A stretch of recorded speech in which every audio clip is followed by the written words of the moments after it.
Speaker recognizes Representative LaGrand. Madam Speaker, thanks for the opportunity to make a final speech. I'd like to thank my family for supporting my time here, my staff for the same reason, my community for sending me here, and I also want to thank all of you for all the work we did together. I feel a deep appreciation for many, many members of this body, even as I am reminded of Bilbo Baggins' parting words to his friends. I don't know half of you as well as I should like, and I like less than half of you half as well as you deserve.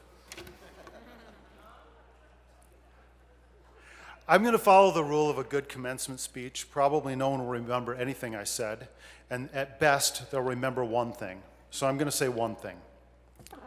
I spent all 3.5 sessions of my career here as a member of the minority party, and so did all of you. Minority in both the House and the Senate. I have one piece of parting advice for my Democratic colleagues entering into this next session in the majority in both chambers.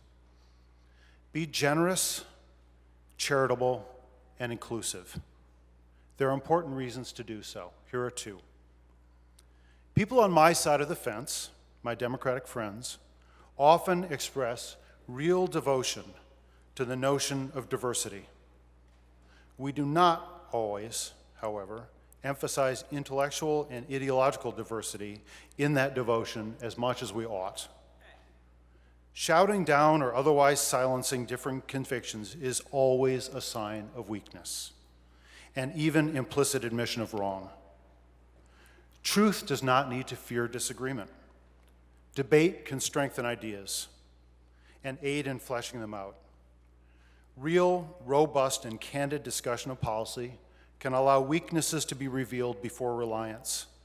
And sometimes, most radically, debate can change your mind. No one has a monopoly on good ideas, not even us. Second, remember, no majority lasts forever. Just ask Eric Nisbet. Policies and procedures that one side in a two-party system forced through by dint of majority can be just as easily reversed. In a purely Machiavellian sense, the only reason for a majority to pay attention to a minority is because of that future possibility of reversal. So, resist the urge to settle scores, to take petty revenge, or to demean those in minority. Use the old Boy Scout principle for campsites. Try to leave this place cleaner than when you moved in.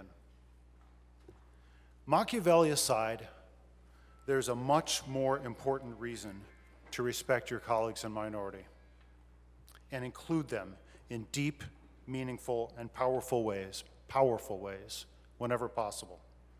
I'm convinced that our democratic republic may be at a tipping point. A necessary precondition for the functioning of a democracy is to be able to disagree without imputing malice to the motives of the other party. We're at risk of losing our grip on this presumption. We see it in the media, we hear it in the casual talk from voters, we hear it in our own caucus rooms as explanatory narratives for the actions of the other party. Resist it. We have used a conflict-based model for campaigning and for politics for too long in this nation, and it has ceased to serve us well, if it ever did. Avoid talking about fighting with those you disagree with, or winning. Fighting harms. Winning implies losers. So, listen to your Republican brothers and sisters in this chamber. They have things to teach you. Keep listening. If power corrupts, it begins with not listening. I leave here with many, many colleagues who have listened to me from both parties. If I haven't listened enough, I'm sorry. It's too late for me now. But it's not too late for you, my Democratic brothers and sisters. You've spent your time here so far trying to be heard. Now, please, try to listen and keep trying. Peace.